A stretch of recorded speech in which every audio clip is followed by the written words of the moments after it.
Hello, everyone, and welcome in. Why am I on the bottom? I just noticed this. I am Aaron St. Denis at FFMadScientist, and I am way at the bottom here. This is so awkward. Up top, we've got Jeremy Shulman at FF_Rebel. Below him is Jesse Moeller at JMoeller05, and welcome to the Fantasy Football Universe.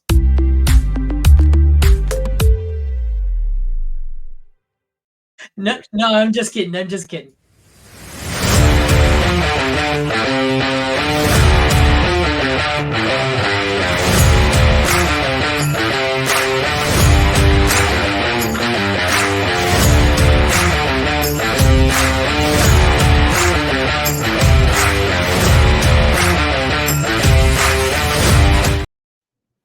had to kick us off with that. Jeremy's love for that Rubik's Cube intro rivals my passion and love for Calvin Ridley. You got me with that one. All right. We are continuing to go down the rabbit hole, but after a long trip down the rabbit hole, this one looks promising.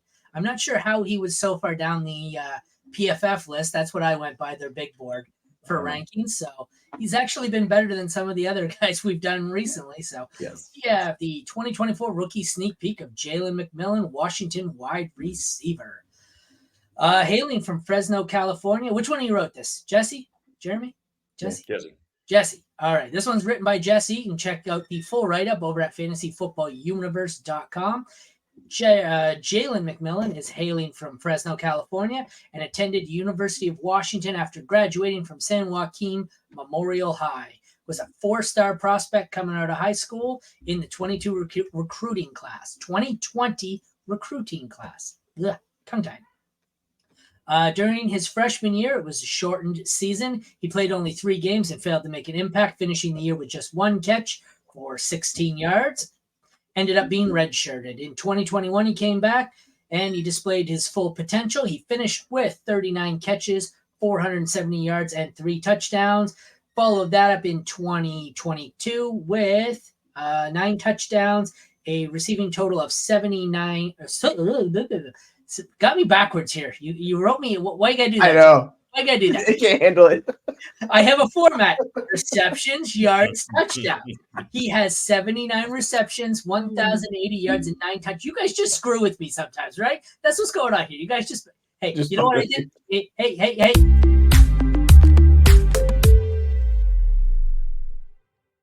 That's you in timeout. That's your timeout. Go take a timeout. All right. All right. Where was I? All right. Beginning of 2023, he had a great start to the season with 20 catches, 311 yards through 2.5 games. However, he had a knee injury against Michigan State. Oh, that happens against Michigan State. Nothing good happens in Michigan State. Despite his knee injury, he managed to finish the season with a respectable 45 catches, 559 yards, and 5 touchdowns. On January 10th, he declared for the NFL draft and is expected to go as a day 2 pick. What did you take away from this one, Jesse? The injury killed him this year. So he basically went 2 months of football without catch. Like from the Michigan State game, which is the 3rd game of the year, all the way to the Washington State game at the end of the year. He did not have a catch in between that time. So like it literally screwed his production. He was on pace with Rome. Actually, there's interesting stuff. If you look back to last year, they were tied in receiving yards per game, like games they led each other. It was 8-11 after these last 2 years combined, but realistically, the injury is holding him back. I think that's why we're seeing him fall in mocks and in drafts, is because he didn't have the big year we expected him to have. It also let Polk kind of establish himself, and he kind of held on to the role. So it's kind of weird. You kind of have to take the injury with a little context for him this year. But overall, he's a very good slot plus wide receiver in the NFL. And I think he could step in and be pro ready day 1. So I'm much higher than basically anyone I've talked to on Jalen. How about you, Jeremy? Yeah, he looked good. I mean, the route running is impressive. He's got really great hands. He's smooth. He's able to make guys miss in the open field. I really had very few issues with him, assuming that everything is 100% by the time, camp rolls around, which makes a lot of sense. I mean, he came back during the season, right, and played in the most pivotal games. I see very few flaws in his game. He's smaller, on the smaller end of what you'd prefer to see. But yeah, slot wide receiver makes a ton of sense. Yeah, size is good, not great. 6'1", 192, 52nd percentile, 27th percentile. He's not old. He's not young. 22.1, listed as a junior because he redshirted. 4 years of production, or 4 years in the Pac-12 isn't bad, especially when you have that almost 1,100-yard season in there. That's pretty decent competition. Obviously, like you said, this senior season is marred by the injury. Let's get into it here. Let me center it here. His strengths: can take the top off the defense with vertical speed out of the slot, has the ability to attack all levels of the fields, shows nuances in his routes with acceleration and deceleration abilities. He is quick release off the line of scrimmage, giving him an edge in his routes. Dynamic athlete in space who excels at creating yak, and a versatile wide receiver who excels both in and outside, but does most of his damage when playing from the slot. What was his biggest strength for you, Jesse?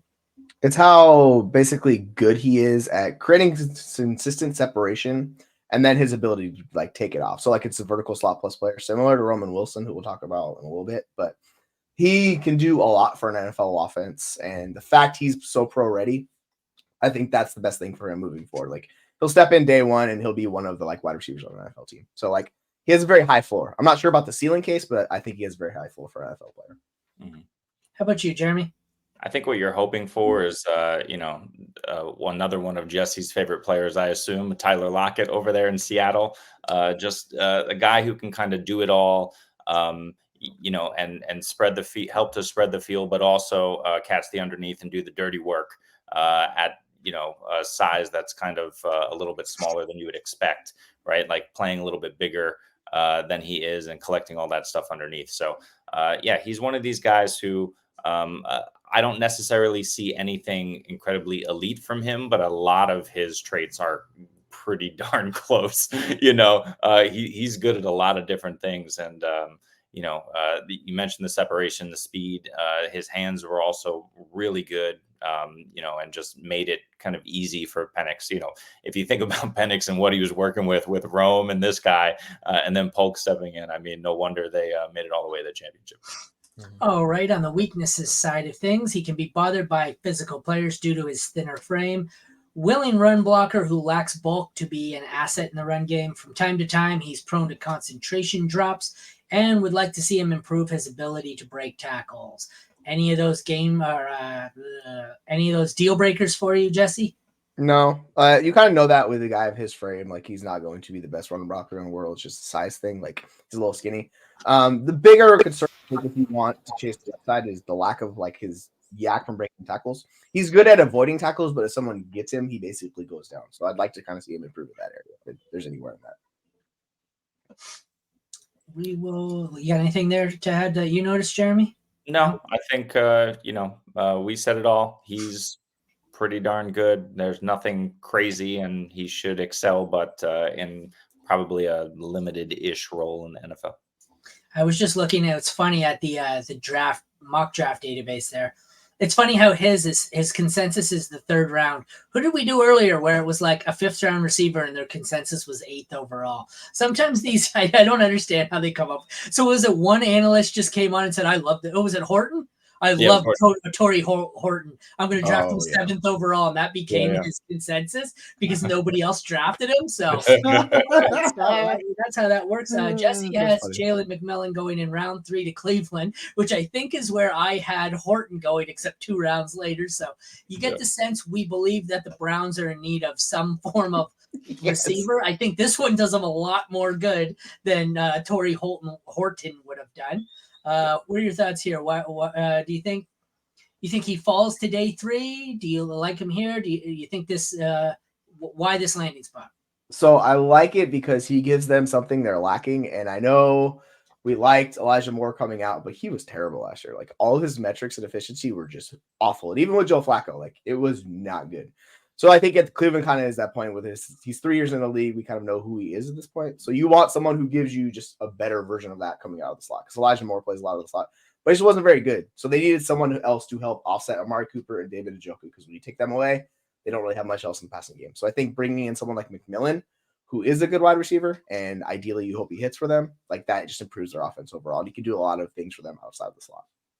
I like that. I had the Jets as another landing Mhm. spot in the. I have him somewhere in the third or fourth. I don't. I'm kind of on the borderline. He might be a day 2 pick. He might be a day 3 pick. But I think Cleveland or the Jets are the best options. What do you have, Jeremy? Yeah, we'll take him in New England too. I mean, just need anywhere that he goes, you're going to assume that it's a team that needs pass catchers. Like Jesse mentioned, he's good at all levels of the field. So, you're looking for volume, and as long as there's not too many mouths to feed in whatever offense he lands in, he should be pretty decent off the bat.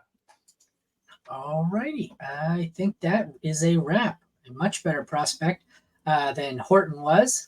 I think they're both still, he might fall into day 3 here, but I like McMillan to Cleveland much more than I like their chances with Horton.